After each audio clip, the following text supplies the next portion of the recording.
Come on, Livingston. We gotta go on and on and on. Together we can make it. We gotta go on and on and on. Come on, Livingston. Knocks it through. Mullen bursting into the box. Josh Mullen. Together we can make it. Mullen's ball across, it's turned in! It's Pittman who's got it! Livingston leads! Road is long. Can they get the ball back in? O'Brien. Lead! And Livingston have the lead! Man, can score. If we march together. The full-time whistle blows and David Hayes celebrates! And the Livingston fans join in exultation. Come on, Livingston. Livingston have the lead against Rangers, and they are certainly rising to a few occasions on their return to the top flight in Scotland. Come on, Livingston. We gotta go. Hello and welcome back to Talk Livi, the podcast dedicated to everything Livingston Football Club and Scottish football. My name is Angus and today I'm joined by Euan. Euan, how are you doing? I'm good, mate. I'm good. It's another positive weekend for us, getting to talk about another victory, and it's another season guaranteed of Premiership football, albeit we kind of spoke about it last week. It was pretty much nailed on, but the maths is now there to say that we will be in the Premiership next season. So that means it matches our first spell in the top flight as well, which is an incredible achievement given the resources at the football club. So that's a fantastic way for the weekend to go. We'll enjoy talking about that. What about yourself, mate? How you doing? Yeah, not bad as well. Good breath of relief there whenever, it's completely impossible for us to go down. So, we can enjoy these final games for what they are. Another outing for the Livingston GS and another goal as well. So You had to get it in there. You had to get it in there. To be fair, good. I need to give them a shout out. We played a Motherwell side and we were able to do essentially what Motherwell did to us a couple of weeks ago. We scored in the 96th minute, I believe it was. A goalkeeper outfield scored the equalising goal, which very much felt like a winner. So shout out to the lads for that one as well. A good way to get it right up Motherwell, isn't it? It's they were absolute bams as well. Like this is the thing that gets me. We showed up on that Saturday. Before you'd even got in the changing rooms, about 19 of these Motherwell guys are out, with cones and everything like that, doing like proper drills and that. We're not up for that. Come on, lads, calm down. But yeah, as always, you can find this episode as well as all of our others on your preferred podcast streaming site. Just search for Talk Livi, so follow us or subscribe to ensure you don't miss another episode. We'll start the episode off by discussing our victory against Hibs as the Lions secured Premiership football for another season. It was PFA Scotland Awards at the weekend, so we thought we'd put together our Premiership Team of the Year. And finally, we look ahead to our next game as we welcome St Johnstone to the Tony Macaroni Arena.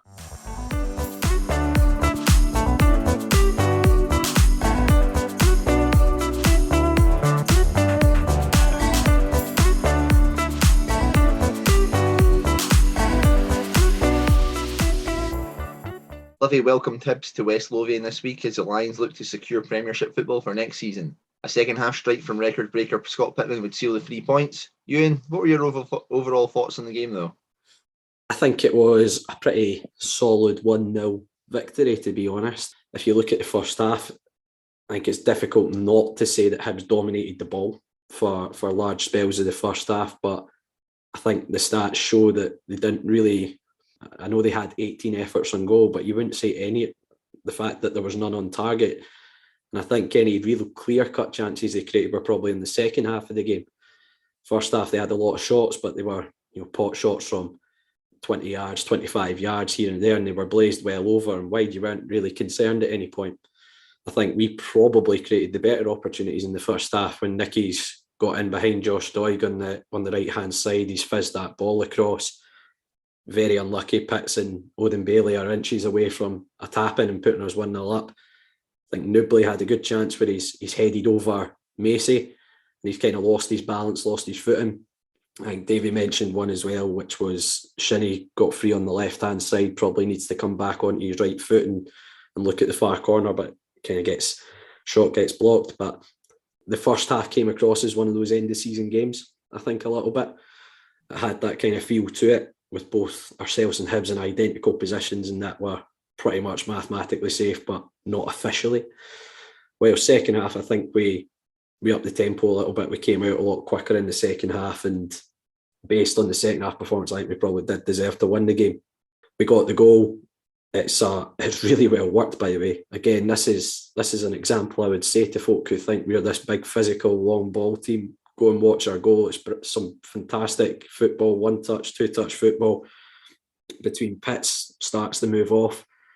Morgan Boys, who I think had a very good game for his first start, which we'll obviously go on to talk about a little bit more.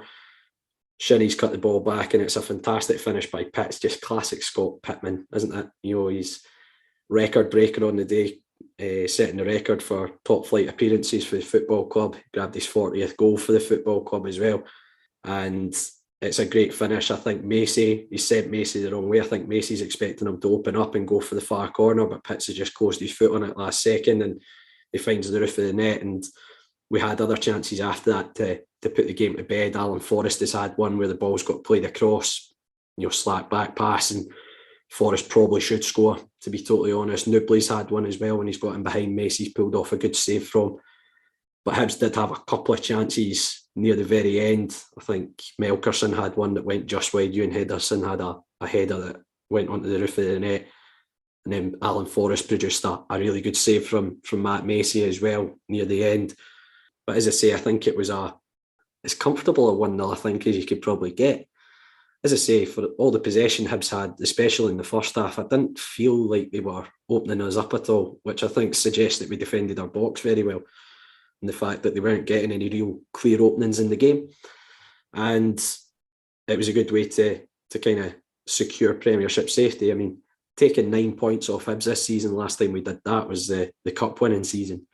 We took 9 points off them in the league. So a club with a far superior budget, to take 9 points off them in the league campaign is pretty impressive. But I think it was a very sound 1-0 victory, I would say.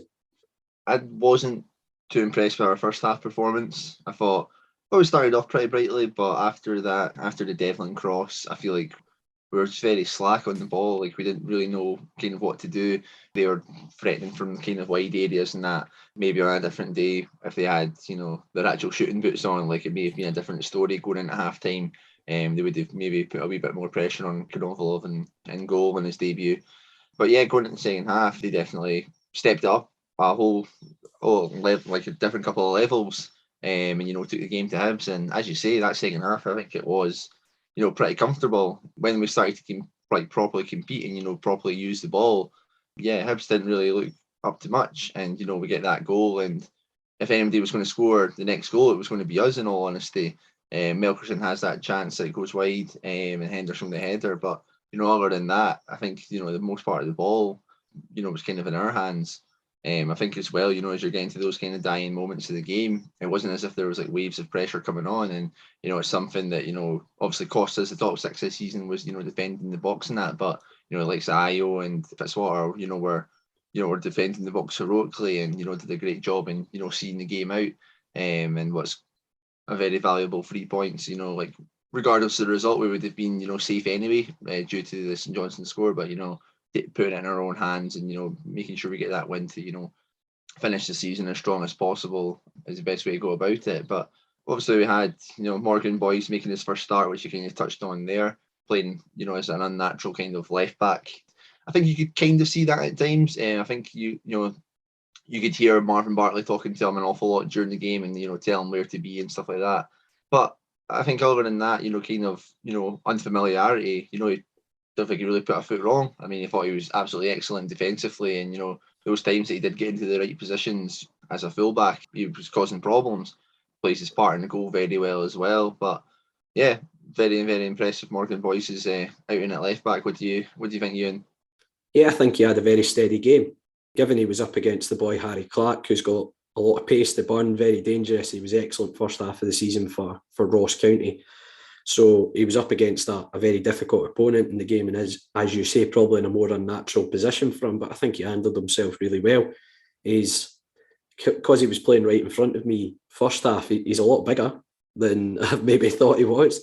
which is good. And I know Davey's been talking about getting probably a bit more physicality into the club over the summer. So, Morgan, I'm sure, can help contribute to that. But no, I thought he was very, very steady during the game. It was again, probably as solid first start for the club as you could ask for. And he plays a big part in the goal as well. And as I have to say, I was very impressed with him. I know he's tied down for another year at the football club, certainly. And the boy obviously has a bit of talent about him. He's played for his country at under 21 level, comes through Liverpool's academy. So, I think he's one that we can be quite excited about looking forward. And he's obviously kind of typical of players that we sign. He's versatile. He can obviously play as a centre back, but if needed, he can fill in that position as well if required. So, no, I thought he had a very good first start for the club. But speaking of first starts, well, it was actually a debut for Ivan Konovalov. I think Davey was talking about he was going to play him anyway this week, given the result up at Pittodrie, but he was forced into it regardless because of Max's ban. It's quite difficult to judge Ivan's first start, given he didn't actually have to make a save. But from what you saw, what did you think, Angus? Yeah, as you say, it's kind of hard to discuss what he was kind of like. I don't think he was completely 100% comfortable yet, but I think that's acceptable, considering it's his first kind of game and the kind of all the other issues that have kind of been going on. I think there's a couple of times just it's nothing major either. It's just kind of like at free kicks and stuff like that. He just seemed to be a bit didn't know where to go and take it or whatnot, and like the ball's getting passed around when he's wandering at the box, maybe go and take it. But realistically, that's the only issue at all. I mean, I think there was one in the first half where he dives at a player's feet to punch away very, very bravely, and I think that got him off to a very good start. But yeah, in terms of everything else, like organising and that, he seemed perfectly capable, and what it meant to the defence after the game, going up to him and making it, very well known that it was a key part in the victory was great to see as well. But perhaps in these next kind of couple of games, well, hopefully not in these next couple of games, we'll see how good he is, to be honest with you, because if that means we're doing something very right if we continue to to stop shots on goal. But yeah, it'll be interesting to see how this keeps on going on. I don't think there'll be anybody ranting and raving about the performance just yet. So yeah, we've just got to kind of remain patient and see what happens in future games. Yeah, as you say, that was kind of one thing I remember from the game was the punch that he came out and made first half. I think, as you said, very, very brave and very committed to it, which is good when your goalie's coming out for a ball like that. You want them to be committed and go for it.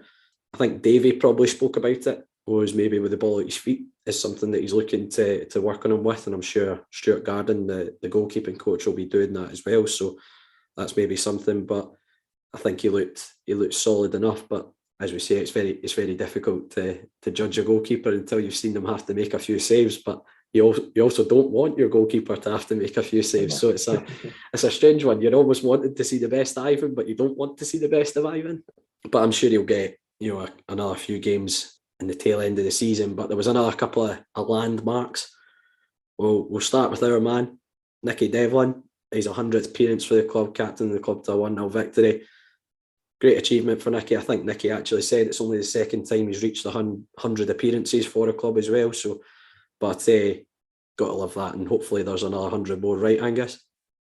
Oh yeah, absolutely. I mean, I think whenever you go on like Twitter or anything like that, and you see things about like the most underrated players in the league and that, you never ever see kind of people talking about Nicky Devlin, and for 3 seasons now, the performances that he's been putting in week in, week out has been absolutely exceptional. And I think if you actually look at the league now, apart from probably, obviously Celtic and Rangers, with the far superior budgets who can bring in anybody at, Nicky Devlin probably gets in every other team in the league.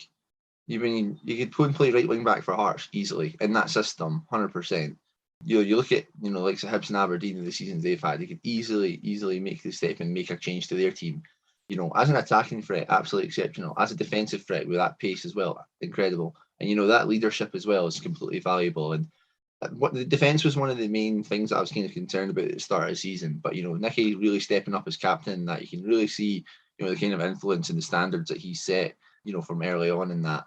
But yeah, can't speak highly enough of the guy, and neither can anybody else at the club, and that just shows you like what Nicky is essentially like.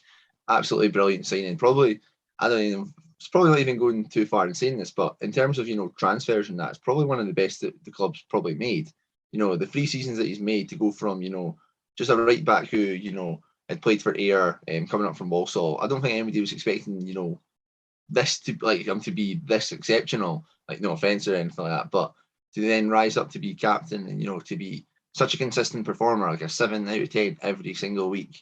Yeah, absolutely brilliant. And yeah, hopefully there's another 100 more appearances to come from our captain. Yeah, I think I agree with you. Certainly in recent times, he's been probably one of the best signings we've made. I remember a pre-season game when he just signed over at Alloa. Now, granted, the crowd wasn't enormous, right? So, but you could hear Nicky the whole way through the game. I think everyone kind of realised at that point, oh, he'll probably end up with the armband at some point. It's a bit like what we were talking about with Marvin Bartley last week. When he first signed, you were kind of expecting him to have the armband, and it was, for me, the natural person to take the armband at the start of the season. And I think, certainly listening to Davey's comments, I think Nicky takes quite a lot of weight on that as well. But as you say, in terms of attacking fullback, he's been exceptional. I think this season he's probably changed his game slightly. I think he has been a little bit more restrained in terms of going forward at times. I think that's probably been a tactical thing with the system that we're playing. Defensively, he's been solid as a result of that. And when he has got forward, he's been very effective at it. I think he, certainly from my encounters with him, he's an absolute top guy off the pitch as well. And I do hope to see him make a number of more appearances for Livingston. But talking about appearances for Livingston, there's a man that's probably about to go and break, probably at the start of next season, the all-time record at the football club. But he did set a landmark, which was the most appearances for the football club in the top flight, which is Scott Pittman. And as we talked about, Scott Pittman did it in Scott Pittman style, didn't he? For a man that doesn't like the limelight, he does like a bit of the limelight, doesn't he? Yeah, he wants to, you know, keep kind of things, you know, quiet and reserved in that. And I think that's what's quite funny. There's been like a couple of articles and that about him like this week and that, but there's not really an awful lot from him himself. I don't know if he'll be pressured into a wee bit more now that he's, you know, the goal scoring hero as well. But again, like, Pittman is probably, you know, we're talking about Declan as one of the best like transfer signings. Pittman possibly is the one, because, you know, coming from junior kind of football and that to, you know, not be just like a key, like, not to just be a part player, that he's been a key player for how many years now, 6-7 seasons or whatever. Absolutely tremendous, you know, to make that jump up and be such a key player in the Premiership, and, you know, to score so many goals as well, you know, at these kind of levels as well. He's just everything that, you know, you want from a player, you know, at this level. Humble, gives you everything, and, you know, he's got bags of quality as well. But again, you know, seems again like one of the nicest guys ever, that everybody also says about. Just, yeah, an absolute pleasure to have him at our club, isn't it? I don't think there's many players football fans get so emotionally attached to, but Pitts is that. I think if I found a Livy fan that doesn't love Scott Pittman, then there's something. Daniel Shaw. Daniel Shaw. All he does is run. I remember that breakdown. That was a game away at Hamilton Accies, a split game in our first season back up, and we were 2-0 down. And he was going, all Pittman's doing is just running about. And then about a minute later, Pittman scored to make it 2-1. And then we went 3-2 up in the game, and guess who scored the third goal? Scott Pittman. It was like, anytime we're losing games now and Daniel Shaw's there, we're just moan at Pittman. Because he seems to pop up with a few goals whenever you do it. But no, some of the moments he's provided Livy fans over the years, you know, the Challenge Cup final goal, you know, putting us 1-0 up, the goal in the game that helped win League One against Alloa, that's absolute rocket from 30 odd yards, the playoff goal at Tannadice, which is probably my favourite ever goal I've seen in the flesh watching Livy, certainly in recent times. And then he keeps popping up with goals, you know, our first winner back at Livy in the top flight against Hibs, you know, when we first came up as well. And he just produces special moments, doesn't he? And he's such a shy guy and unassuming guy, and the work he puts in for the team is just exceptional. But I love the interview he did with Callum Carson during the week, where he was just talking about, I'm happy at the football club, why would I leave? And it's just great to hear. And he, as Davey said, he'll set records that nobody will ever break at the football club. And it couldn't happen to a nicer guy and a better footballer. He's exceptional. And I saw Davey was talking about getting him tied down to a longer deal. And Davey did mention something about having a van waiting outside for him. to throw him in the back off, which I don't think you need to do with Scott Pittman, but but it's good. I like to see that from your manager in terms of getting players to commit to the football club. Prepared to do what he needs to do. He's prepared to do what he needs to do to keep players at our football club. I love that, Davey. But nah, it couldn't. Hope there's a van outside Alan Forest House right now. Exactly. You'll be desperate. It's probably your van that's outside Alan Forest. But the way it just panned out at the weekend, it was perfectly fitting that Pitts would go and score the winner against Hibs at the weekend. But next weekend, I'm sure he'll be playing and he'll hit the 300 mark for the club, which he'll be only the second player that's done that, himself and Keegan Jacobs. So, I mean, just incredible. And as you say, coming from junior football, making that step up, and he's never been a bit part player. He rarely misses games. See when you see a squad or a starting 11 and Pittman's not in it, you're generally, oh, right, okay. Because he just doesn't miss games of football. And I think that's the more astonishing thing about it is I bet there's not a player that covers the amount of ground that he does in the team every week.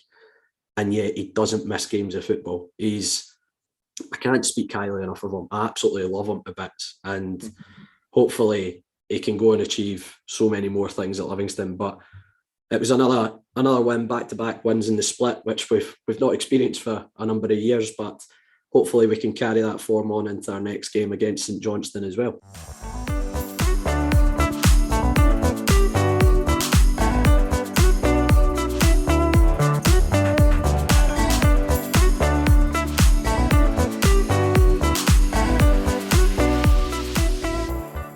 It was the PFA Awards this weekend, and we thought we'd put together our own Premiership Team of the Year. Angus, who's made your illustrious 11? I had bags of time to think about this, but what's kind of just came to my head straight away is what I think I shall go with. So in goals, and I think this should be the easiest one. One of the easiest ones. It's maybe a wee bit too hyperbole. But Craig Gordon's got to be the goalkeeper. I can't believe there's actually Celtic fans trying to argue that Joe Hart's had a better season. I think Craig Gordon's made something like at least double or triple the amount of saves that Hart has. Shut up. I get you've suffered for the likes of Barkas and Bain last season and that, but on a pure season, it can only be Gordon. It can only be Gordon. Left back, I went for Kingsley. I am going to choose people who aren't just from Hearts, but Tavernier right back, Craig Halkett, I'm putting him in. Carter Vickers centre back. A midfield of Cal McGregor, Joe Rebo, and Tom Rogic. And then a forward line of Jota, Charles Cook, and Morelos. All right, okay. So I've got the same goalkeeper. I think it's very difficult to argue. It would be very, very awkward after I said all of that for you to just be like, so my keeper's Joe Hart. I think it's incredibly difficult not to say Craig Gordon, isn't it? The guy's just defying age, and hopefully this year he caps it off with a couple of games at a World Cup in Qatar. That's all I can say. I do have a bit of a soft spot for Craig Gordon, given that he's Scotland's number one. Yeah, I've kind of gone with a wee 4-3-3, and James Tavernier. Again, numbers-wise, it's quite frightening for a full-back, isn't it? I know he does play with one of the old firms, so he's more likely to see a lot of the ball and be able to do that, but the amount of assists and goals he provides is quite astonishing. My two centre-backs are Carter Vickers, and I've got Stephen Kingsley as one of my centre-backs because he's played in a back three most of the season, so I threw him in at centre-back, and I've gone Juranovic at left-back. Again, he's kind of gone between right back and left back quite a lot, very versatile. I think he's been quite a good signing for Celtic. Now, there's absolutely zero Livy bias in one of the players that's made my midfield. I genuinely just think he's had such an exceptional season, but I've gone for Cal McGregor, Tom Rogic, and I think you need a bit of balance in your midfield. So I've gone for Jason Holt. As your sitting midfield player, Holt he's not missed a minute of football this season in the league. I think that speaks volumes for his performances, and I think everyone who listens to this podcast knows I love Jason Holt to bits. I think he's a terrific footballer, and I genuinely think he's had an exceptional season for us. My front three, I think Charles Cook is the top goal scorer in the league. I think again you can't deny that. I think the improvement from last season with Charles Cook's been astonishing. And I've gone for the players that I think have made a real big impact, which is Jota and Furuhashi. As much as we're not big fans of Kyogo for the assault that he was subject to from Ayo Obalai at Celtic Park, that brutal assault, which ended up seeing him out for a number of months of the season. So it's good to see he's back playing after that, because that was life-threatening, that assault from Ayo. But I do think Kyogo's made such an impact on the league and for Celtic as well, certainly in the first half of the campaign before he had a few injuries, and I'm sure he'll be vital for them in the kind of last few games of the season in terms of wrapping up the league. But I think Jota's been excellent as well. Really exciting player to watch, and I think he'll be a very good player going forward as well. But that was my 11. I'm sure now looking back, you agree Jason Holt should have made yours. Yeah, to be fair, I'm, the fact that he's not missed any minutes, is a very good point. And actually looking at kind of like midfielders and that, like especially with Celtic and Rangers, there's a lot. I think that with like the team of the year this season, you probably could like stretch it out a wee bit more to like other teams, because there has been quite a lot of rotation through the Old Firm teams this season. I mean, especially Rangers. I mean, you look at like the Rangers, like centre mid, like main pairing right now appears to be like Jack and Lundstrom, who both missed kind of big parts of the kind of first half. Jack through injury, Lundstrom just from kind of trying to find his feet. With Celtic as well, you look at Hatate, he's just kind of came in since January. Rogic has kind of been in and out at times, and I do think he's been absolutely exceptional and has been very key to their kind of revival. But again, like other than Callum McGregor, he's like kind of Callum McGregor is the only kind of main staple within that centre midfield spot. Turnbull's missed a large spell in that as well. So yeah, I definitely think an argument for it, like so Jason Holt is very much needed. I seen on a view for a terrace that they were saying, he's not got any goals or assists. Well, he got a penalty last week, so there we go. There's even more reason to put him in. And what a penalty it was at the same time as well. Yeah, I don't have many qualms for your team, to be fair. I think the one that makes surprise people that I have a kind of qualm with is Kyogo, to be honest. I don't know. I feel like it seems as if he's missed, kind of like half the games in that as well. I don't really like having somebody who's, not played an awful lot. And without trying to antagonise like Celtic fans, I still feel like we need to see a wee bit more from him.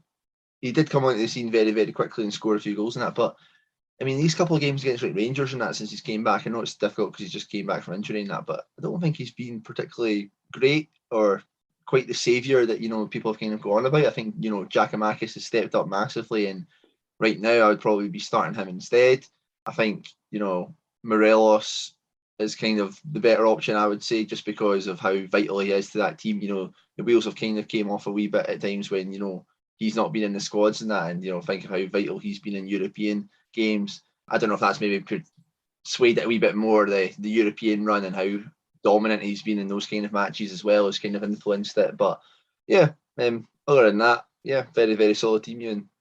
I think that was probably my one that I was humming and hawing about, and it would have probably been Morelos. It was between Kyogo and Morelos, because I do think Morelos, it's very evident when he's not in the Rangers team. I think he makes such a difference to them. It's actually quite alarming, the difference he makes to them. I think even watching the likes of Roof, in terms of Roof always wants to drop off and try and link the game, whilst Morelos offers you that, but he runs in behind a lot as well. He does a lot of unselfish work for the team. And I think Rangers miss that when he's not in the team. But I do think Kyogo's made such an impact on the league, albeit, as you say, he has missed a fair chunk, certainly in the second half of the season. But he was, for a spell when Celtic were adapting to Ange ball at the start of the season, I think he was pivotal to it. And again, when he did miss games, even at the first half of the season, I think Celtic fans would have told you, God, it's so obvious when you're trying to play this style, this high press style. I think looking at the Old Firm game yesterday, boy Maeda fits that style so well. The amount of work he does off the ball in terms of pressing and things like that, he kind of just fits the Ange ball criteria, doesn't he? And I think that's kind of why I went for Kyogo in the end. But just to kind of comment on the PFA Awards, I looked at their 11. This is what I argue with. They had Charles Cook playing as a centre midfielder in a 4-3-3. I was like, you need to balance this team out. This You know, this is just gun-ho football. You need a bit of balance. You need a Jason Holt in there. But to talk about, so Callum McGregor won Player of the Year in the Scottish Premiership, and Leila Bada won Young Player of the Year, and then Ange Postecoglou won Manager of the Year. What's your thoughts on this being done before the end of the season, the awards? Because you've got Dick Campbell there. If Dick Campbell takes Arbroath into the top flight, even through the playoffs, how can you deny that man Manager of the Year? Dick Campbell should have won it regardless. The achievement is unparalleled. I know Celtic have had a big rebuild job in that, but it's still Celtic. Arbroath could possibly be in the Premiership next season. That's, if you'd said that like at the start of the season, if you even said that kind of halfway through the season, you probably still would have been like, shut up. It's baffling, but you know, it's always going to happen. You know, all these are, the favour is always going to go in the way of these kind of, you know, two bigger teams. You know, Steven Gerrard won it when, you know, Callum Davidson won 2 cups last season and got, you know, St Johnstone in the European football. Obviously, you know, this season's proved that Callum Davidson's maybe not that cut up to everything, but basing it off of the previous season, you know, there was only one option you could really have.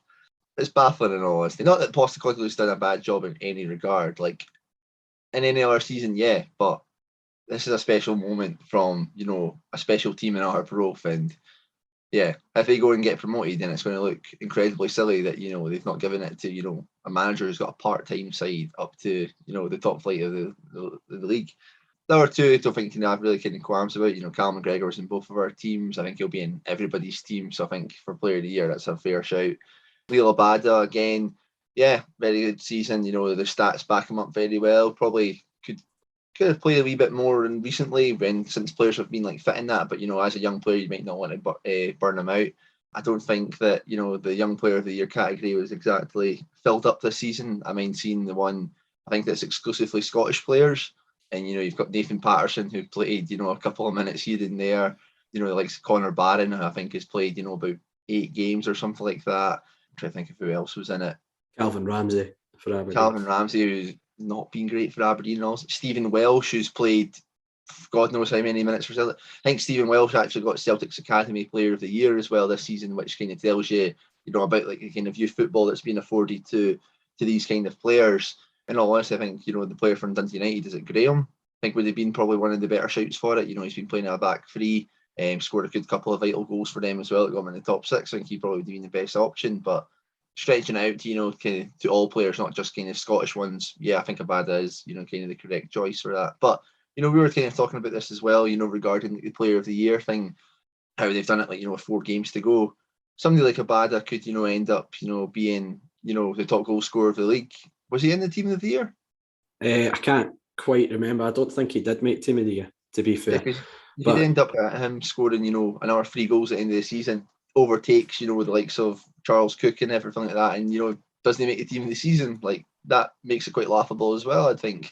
Thing is, I have to say, I started putting Leila Bada into my fantasy team after the Old Firm game where he scored, and then all of a sudden never started games after that.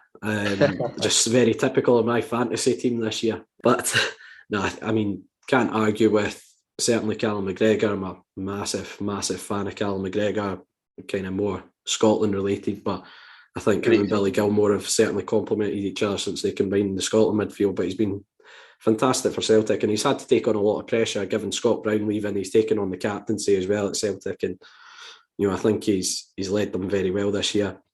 Totally agree with you on the manager situation. I do think Postecoglou's done a fantastic job. It's a massive rebuild job he's done there, and granted quite a short space of time, and he's managed to get it to gel. But we're obviously biased. Dick Campbell's our feeder team manager, so we obviously want Dick Campbell to win it, and he's going to be our Player of the Year as well, doing the after dinner speaking. So we're big advocates of Dick Campbell. But give us your thoughts once you've listened to the podcast. Give us your thoughts on what you think Team of the Year is in your eyes.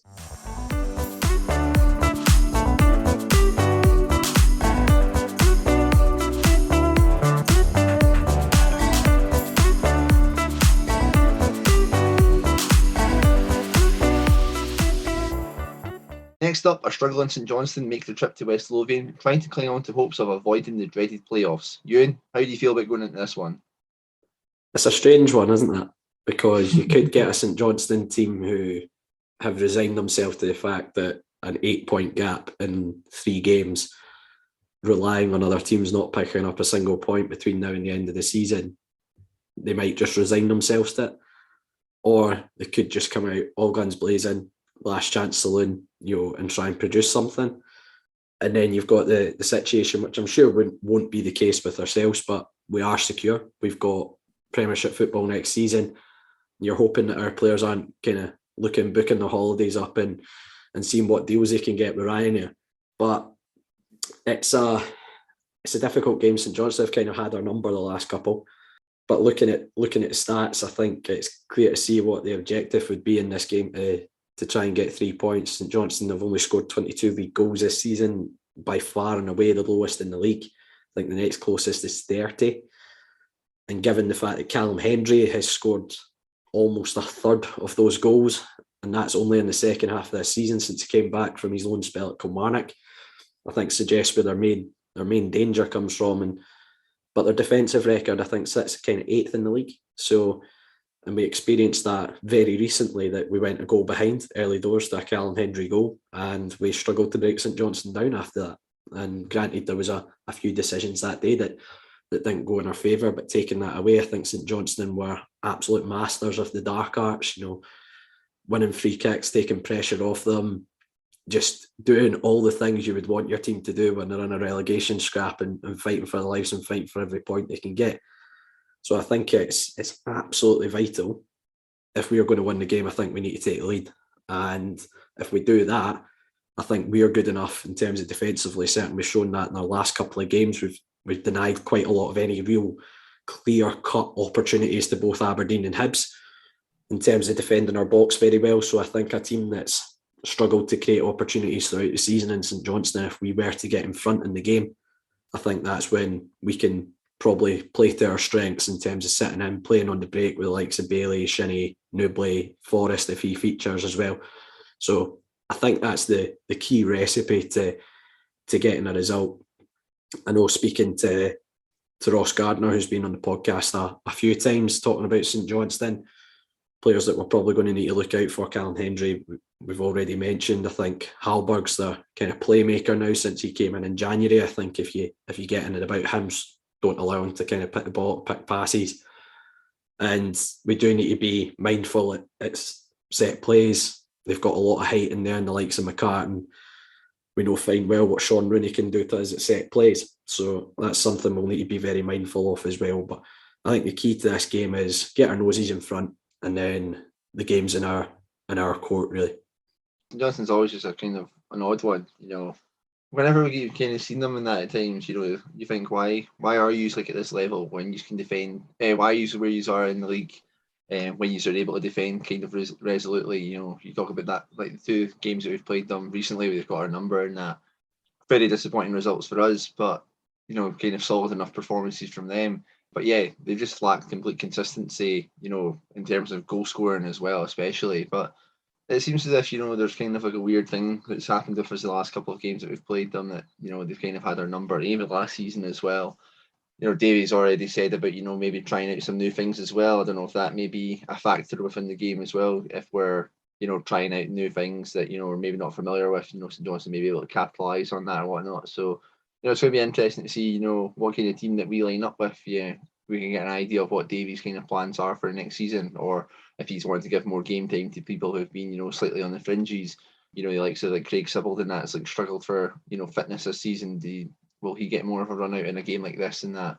So yeah, it'll be interesting to see what happens. So always a close encounter, and hopefully, any handballs in the box this time will be given duly correctly. But not sure how to think about this one going in, because obviously it is essentially a kind of a meaningless game for us now. Certainly not for them, but yeah, hopefully, we're still just as committed and, can go on and get the 3 points. Certainly as a football club, it's not meaningless, because I'm sure there's a good couple of £100,000 of a difference between finishing 7th and 8th in the league. And for us, that's probably 2 or 3 players, possibly more, depending on what we're going to be paying guys. So that's a big incentive in itself, I think, certainly for the football club's side of things. But as you say, it's difficult to predict. I think, listening to Davy's comments, he's almost feeling quietly confident going into next season because it's probably the best basis of a squad he's got going into a new campaign. He's maybe not needing to bring in the same number of players. I think we've already seen in the split games, like Alan Forrest hasn't featured as much. He wasn't even in the squad for the Aberdeen game. Not sure why that was. So Shinnie's played a lot more. Shinnie's obviously under contract for next season, so he's getting to see him. Morgan Boyes came in as well. So we're seeing a bit of the players that were signed, maybe earlier in the season who haven't got a real run of games but are going to be about next season. So we have seen that already.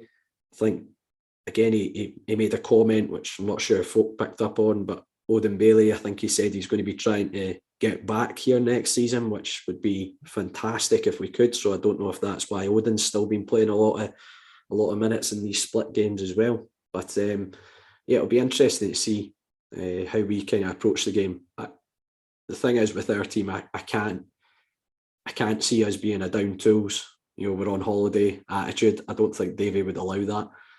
So I think we will still go into the game, and at the end of the day, St Johnstone still have something to play for, albeit it's very slim hopes, but there's that professionalism aspect of it. You need to go and approach the game as you normally would in terms of trying to go and get 3 points. So I think it'll be a competitive game. The games with ourselves and St Johnstone tend to be very close, and it all comes down to the odd moment of quality, doesn't it, in the end? But I don't really know what to predict for this one, Angus. I'll be honest. As I say, you kind of sometimes you get teams in this position like St Johnstone's, and they just have that one last almost rally to try and do something. And I don't know. I just get a bit of a fear whenever we play St Johnstone. I don't know if it's just PTSD from last season in terms of what they managed to derail in all our hopes and dreams last year for European football and a cup final. So I don't know if that just plays on my mind. But what are you predicting for the game then, Angus? It's been a wee while since we've actually talked about predictions on the podcast because we've had fans coming on. So what's your prediction for the game? I'm not too sure. On the one hand, I'm thinking a draw, but I'm going to be positive like I've been for the last kind of wee while now, and I'll go for a 2-1 win for Livi. 2-1 win. I'm going to go slightly better than you. I'm going to go for a 2-0 Livingston win. I think if we get the lead, I think we'll manage to get a second one later on in the game and confirm and condemn St Johnstone to the dreaded relegation playoffs for the season. But I encourage folk to get down and back the team as best possible. I know there was the announcement about season tickets at the beginning of April. For any of you that have seen the promo video for it, Big Jim Leishman's involved in it. It's spine-tingling. It's absolutely brilliant. So you've got your opportunity to renew your season ticket. But if you're not a season ticket holder already, get down, watch the game, take it in and see if it's your cup of tea, and maybe look at getting a season ticket for next year, which would be great to see a few more bums on seats next season.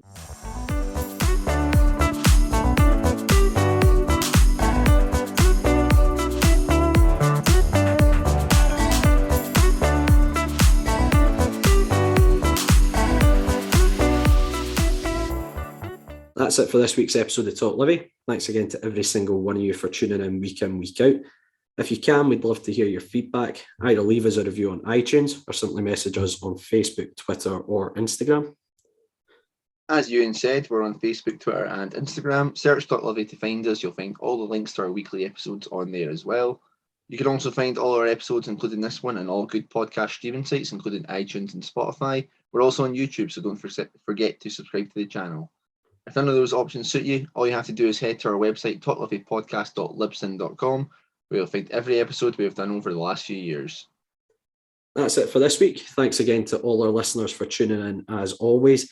And let's hope for another great week following the Lothian's finest football team.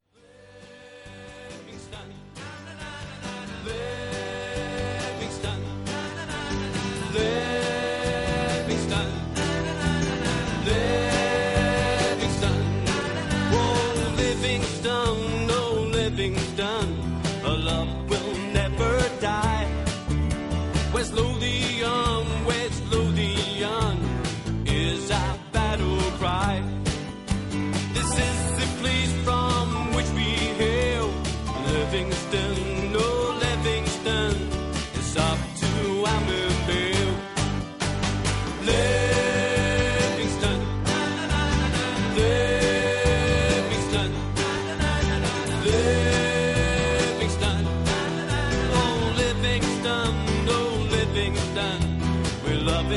when you score.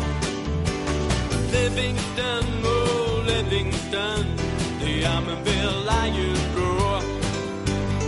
Livingston, oh Livingston, we realise our vision.